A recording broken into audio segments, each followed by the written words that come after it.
గన్నవరం మండలం తెంపల్లి గ్రామంలోని ఒక సపోటా తోట వేదికగా నిర్వహించిన రెండవ రోజు హైబ్రిడ్ మహానాడు కార్యక్రమం అత్యంత వైభవంగా పండుగ వాతావరణంలో ముగిసింది.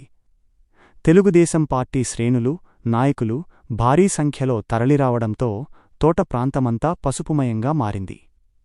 ఈ మహానాడు కార్యక్రమానికి పరిసర ప్రాంతాలలోని 11 గ్రామాల నుంచి టీడీపీ గ్రామ పార్టీ నాయకులు, కార్యకర్తలు మరియు మహిళలు పెద్ద సంఖ్యలో తరలివచ్చారు.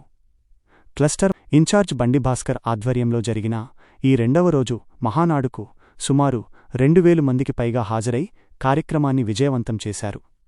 టీడీపీ ముఖ్యనాయకులు జొన్నలగడ్డ సుధాకర్, తులిమెల్లి ఝాన్సీ, యనమదల సతీష్, దేవరపల్లి కోటేశ్వరరావు మరియు కిషోర్ బాబుల నేతృత్వంలో ఈ హైబ్రిడ్ మహానాడు సాగింది. సపోటా తోటలో ఏర్పాటు చేసిన ఈ వినూత్న వేదిక కార్యకర్తలలో కొత్త ఉత్సాహాన్ని నింపింది. పార్టీ బలోపేతం, భవిష్యత్తు కార్యాచరణపై నాయకులు కార్యకర్తలకు దిశానిర్దేశం చేశారు. పండగ వాతావరణాన్ని తలపించేలా సాగిన ఈ కార్యక్రమం భారీ జనసందోహం మధ్య కోలాహలంగా ముగిసింది. అతని ఫోటో మనకు అవసరమని అడుగుతా ఉన్నారు. ఎందుకంటే వాళ్ళు అన్నారు ఫోటో ఒకటే మార్చారు కానీ లోపలే మార్చారు. నన్ను మొన్న ఇప్పుడు ఎవరు అడిగారు, అందుకే నేను చెప్తా ఉన్నాను. 14 లక్షణాలు, భద్రతా లక్షణాలతో మన కొత్త పాస్బుక్ వస్తా ఉంది.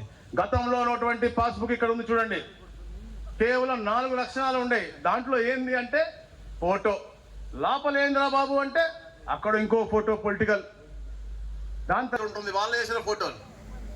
ఫోన్ నంబర్లు అన్ని 9999 ఉంటాయి. అంటే ఏమన్నా ఇబ్బంది ఉంటే ఈ రోజున మేము చేసిన ప్రతి ఒక్క రీసర్వే కూడా వాళ్ళకి ఫోన్కి మేము మెసేజ్ ఇస్తా ఉన్నాం. ఏమైనా మార్పులు చేస్తూ ఉంటే కూడా వాళ్ళకి ల్యాండ్ లాకింగ్ సిస్టమ్ ఇచ్చాం కాబట్టి ఏమైనా భూమి మార్పులు జరిగినా కూడా అవి వాళ్ళకి తెలిసే విధంగా వాళ్ళకి మేము మెసేజ్ ఇస్తా ఉన్నాం. అలాంటి ఏమి ఇవ్వకుండా ఫోన్ నంబరు లేదు, ఆధార్ నంబర్ కూడా లేదు. అలాంటి పరిస్థితి మనం చూస్తా ఉన్నాం. కానీ ఈరోజు చూడండి, రాజముద్ర, ప్రతి ఒక్క రైతుకి ఆత్మగౌరవం వచ్చే విధంగా రాజముద్రతో ఇప్పుడు ఆ నైపెన్స్ క్లాస్ అనే ఆ పంట ద్వారా అయితే తక్కువ నీటితో పంటను పండించి ఎకరాకు ₹1,00,000 రైతుకు ఆదాయం వచ్చే విధంగా వారు చేశారంటే అది కేవలం మా యువ నాయకుడు నారా లోకేష్ బాబు గారు దక్కింది. ఇటీవల ఆ పంటకు మా రైతులు 20 సంవత్సరాల అగ్రిమెంట్ అంటే అన్ని రోజులు ఇవ్వలేమని గత పాలకులు చేసిన మోసాలు మాత్రం మనకు జరుగుతాయని భయపడి వాళ్ళు ఇవ్వకపోతే ఇటీవల మళ్ళా కంపెనీ వాళ్ళతో పిలిపించి మాట్లాడి 5 సంవత్సరాలకు అగ్రిమెంట్ చేసి రైతుల దగ్గర పొలం ఇచ్చే బాధ్యత తీసుకొని అతి త్వరలో కూడా మేము కనిగిరిలో బయోగ్యాస్, రిలయన్స్ బయోగ్యాస్ ప్లాంట్ ప్రారంభించుకోవడం జరుగుతూ ఉంది. కాబట్టి ఈ రోజు మనం వేస్ట్ చేసే ప్రతి నీటి చుక్క రేపు మన బిడ్డల కన్నీటి చుక్కగా మారబోతుందని మీరందరూ గమనించమని కోరుకుంటూ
పరిస్థితుల్లో వ్యవసాయాన్ని కూడా ఎలా తీసుకోవాలో తెలియని పరిస్థితుల్లో తెలియబోతున్నాయి.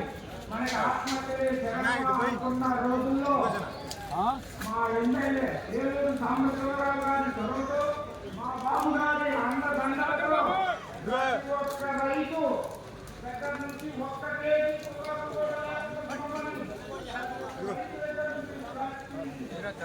పొగాకు